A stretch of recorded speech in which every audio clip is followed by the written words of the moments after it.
নমস্কার বন্ধুরা, নিফটি অ্যানালিসিসে আপনাকে স্বাগত জানাই। নিফটির আজকে আমরা ফাইনাল ক্লোজিং যেটা পেয়েছি সেটা হচ্ছে 23,616। যদি আমরা শুক্রবার দিনের ক্যান্ডেলের ক্লোজিং দেখি, সেখান থেকে আজকে -388 পয়েন্ট কিন্তু নিচে গিয়ে ক্লোজ দিয়েছে নিফটি। প্রথমে বলি এটি একটি এডুকেশনাল পারপাস ভিডিও, ঠিক আছে। তো দেখো, নিফটি যদি আমরা ফাইনাল ক্লোজিং যেটা পেয়েছি সেটা হচ্ছে 23,616। যদি দেখি আমরা শুক্রবার দিনের থেকে 388 পয়েন্ট নিচে গিয়ে কিন্তু ক্লোজ দিয়েছে। দেখো, নিফটির জন্য ইম্পর্টেন্ট যেটা রেজিস্ট্যান্স বলেছিলাম, ইম্পর্টেন্ট রেজিস্ট্যান্স কী ছিল? ইম্পর্টেন্ট রেজিস্ট্যান্স ছিল এই যে এখানে, যেটা হচ্ছে ইম্পর্টেন্ট রেজিস্ট্যান্স, যেটা হচ্ছে ছিল 24,222, ঠিক আছে, ইম্পর্টেন্ট রেজিস্ট্যান্স।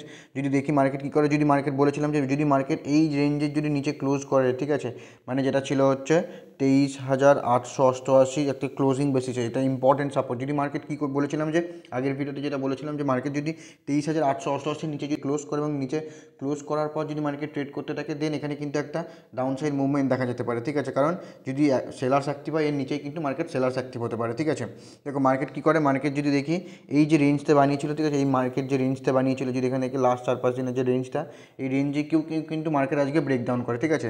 যদি আজকে নিফটি সারাদিনের এই ক্যান্ডেলটাকে যদি দেখি, নিফটি যে সারাদিনে না হলেও কম করে 550-600 পয়েন্টের একটা মুভমেন্ট দেয়, তো নিফটির কাছে 650-600 পয়েন্ট একটা মুভমেন্ট দেওয়া মানে একটা হিউজ মোমেন্টাম দেওয়া, ঠিক আছে। দেখো নিফটির জন্য ইম্পর্টেন্ট যে এখন সাপোর্ট যেটা ছিল, মার্কেট যদি এই যে রেঞ্জটাকে যদি মার্কেট ব্রেকডাউন করে, তো কি বলেছিলাম, এই রেঞ্জের মধ্যে এসে মার্কেট কন্টিনিউয়াসলি ট্রেড করতে পারে বা সাইডওয়েজ হতে পারে, বা যদি এই রেঞ্জকেও যদি ব্রেকডাউন করে, তো নেক্সট যে সাপোর্টটা বলেছিলাম মানে ক্লোজিং বেসিসে, সেটা হচ্ছে এই যে জোনটা, ঠিক আছে, যেটা ইম্পর্টেন্ট সাপোর্ট, যেটা কি বলেছিলাম, যেটা হচ্ছে 23,555 একটা ইম্পর্টেন্ট সাপোর্ট ক্লোজিং বেসিসে।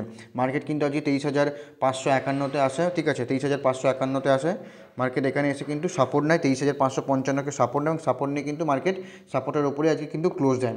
দেখো নিফটির জন্য এখন ইম্পর্টেন্ট যে সাপোর্টটা ছিল সেটা হচ্ছে 23,555।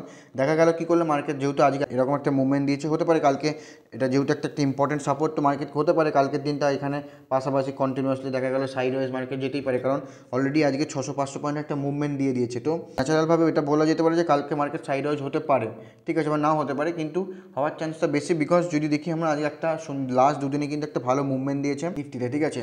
তো সেই জায়গা থেকে দাঁড়িয়ে মার্কেট কালকে সাইডওয়েজ হওয়াটা, দেখো মার্কেট যদি এখন দেখো সাইডওয়েজ হওয়াটা ইম্পর্টেন্ট, কারণ এই কারণেই বলছি।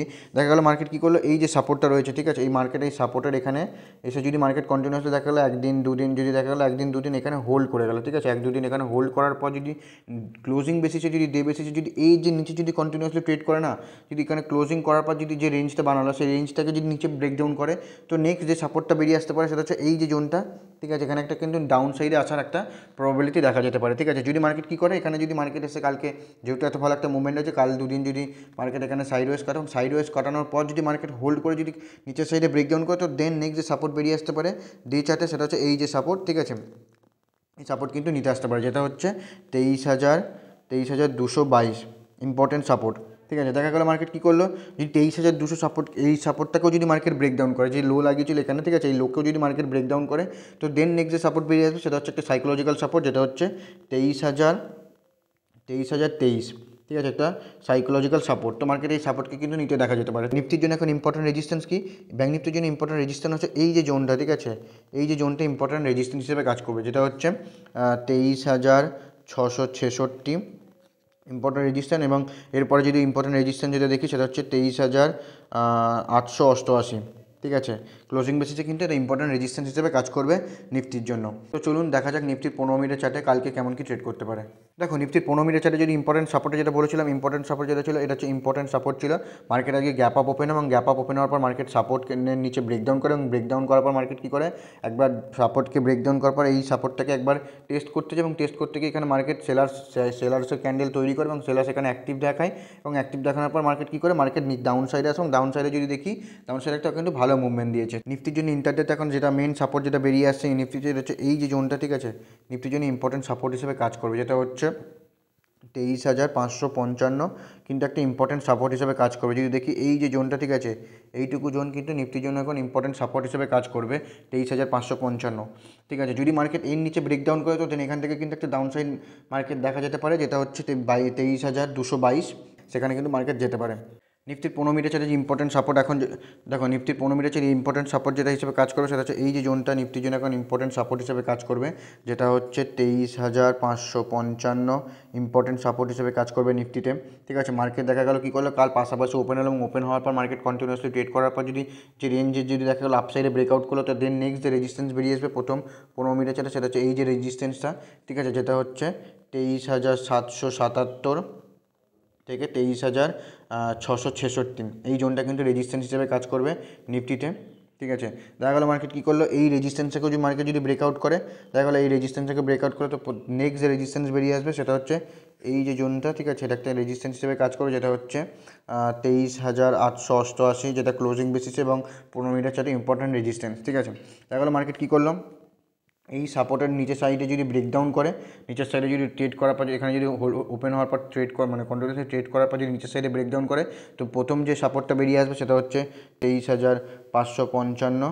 ঠিক আছে, নেক্সট যে সাপোর্টটা বেরিয়ে আসবে সেটা হচ্ছে 23,444, এবং এরপরে যে সাপোর্টটা বেরিয়ে আসবে সেটা হচ্ছে 23,333, এবং এরপরে যে সাপোর্টটা বেরিয়ে আসবে সেটা হচ্ছে 23,222। ঠিক আছে, এই সাপোর্টগুলো কিন্তু মার্কেটে নিতে দেখা যেতে পারে যদি নিচের সাইডে ব্রেকডাউন করে। ঠিক আছে, দেখা গেলো মার্কেট কী করলো, সাপোর্টের নিচে গ্যাপ ডাউন ওপেন হলো, দেখা গেলো মার্কেট কী করলো, এই 23,400 450 কাছে মার্কেট ওপেন হলো। ঠিক আছে, মার্কেট যদি এই জায়গায় ওপেন হয় এবং ওপেন হওয়ার পর কন্টিনিউয়াসলি ট্রেড করার পর যদি নিচের সাইডে ব্রেকডাউন করে, তো যে সাপোর্টগুলো বললাম সেই সাপোর্টগুলোর কাছে মার্কেট আসতে পারে।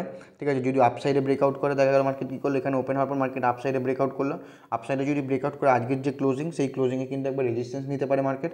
যদি সেটাকে ব্রেকআউট করে, তো দেন নেক্সট যে রেজিস্ট্যান্স বেরিয়ে আসবে সেটা হচ্ছে এই যে জোনটা, সেটা হচ্ছে রেজিস্ট্যান্স নিতে পারে মার্কেট। ঠিক আছে, দেখা গেলো মার্কেট কী করলো, দেখা গেলো মার্কেট এইখানে গ্যাপ আপ ওপেন হলো, দেখা গেলো মার্কেট এরম পাশাপাশি এখানে এইরকম পজিশনে মার্কেট একটা হিউজ গ্যাপ আপ ওপেন হলো। ঠিক আছে, এখানে যদি গ্যাপ আপ ওপেন হওয়ার পর মার্কেট যদি কন্টিনিউয়াসলি দেখো মার্কেট যখনই বড় মার্কেট কোন দেখা গেলো মার্কেট কী করলো, যে একটা বড় গ্যাপ আপ ওপেন হলো, দেখা এখানে যে সাপোর্ট রয়েছে, ঠিক আছে, সাপোর্টের থেকে মোটামুটি দেখা গেলো যে মার্কেট এরম পজিশনে ওপেন হলো, দেখা গেলো এই রেজিস্ট্যান্সের কাছে ওপেন হলো। ঠিক আছে, যখন এরকম কোনো মার্কেট দেখো মার্কেটে যখনই কোনো বড় গ্যাপ আপ বা গ্যাপ ডাউন ওপেন হবে, তখন সেই মুহূর্তে শান্ত হয়ে বসে থাকাটাই সবসময় বেটার, কারণ মার্কেটে যদি দেখি ওপেনিংয়ে যদি 300-400 পয়েন্টের মুভমেন্ট দেখা হয়ে যায়, তো হতে পারে যে সারাদিন মার্কেট হয় ওই পজিশন থেকে হোল্ড করে সারাদিন সাইড হয়ে যাবে, নয় মার্কেটে মুভমেন্ট দেখা যেতে পারে। ঠিক আছে, তো বেশিরভাগ সময় কী হয়, মার্কেট যখনই কোনো বড় গ্যাপ আপ বা গ্যাপ ডাউন ওপেন হয়, মার্কেট সাইড হয়ে যাওয়ার চান্স থাকে বেশি। ঠিক আছে, তো যখনই এরকম রেজিস্ট্যান্স কাছে এত বড় যদি গ্যাপ আপ হয়ে যায় বা গ্যাপ ডাউন ওপেন হয়, তো সেখানে বসে থাকো, দেখো মার্কেট কী করতে চায়, মার্কেট কোন দিকে কোন রেঞ্জ বানিয়ে যদি কোনো দিকে যদি ব্রেকআউট বা ব্রেকডাউন করে, তো সেদিকে তুমি একটা ইজিলি মুভ দেখা পেতে পারো। ঠিক আছে, কিন্তু মার্কেট গ্যাপ আপ ওপেন হওয়ার পর মার্কেট বা গ্যাপ ডাউন ওপেন হওয়ার পর সেই সময়টা একটু শান্ত হয়ে বসে থাকো, দেখো মার্কেট কোন দিকে কী করতে চায়, দেন সেই অনুযায়ী ট্রেড ডিসিশন নিয়ে যেতে পারে। ঠিক আছে, যদি ভিডিওটি ভালো লেগে থাকে অবশ্যই কমেন্টে জানাবেন। দেখা হচ্ছে পরের ভিডিওতে, ততক্ষণ ভালো থাকবেন, সুস্থ থাকবেন।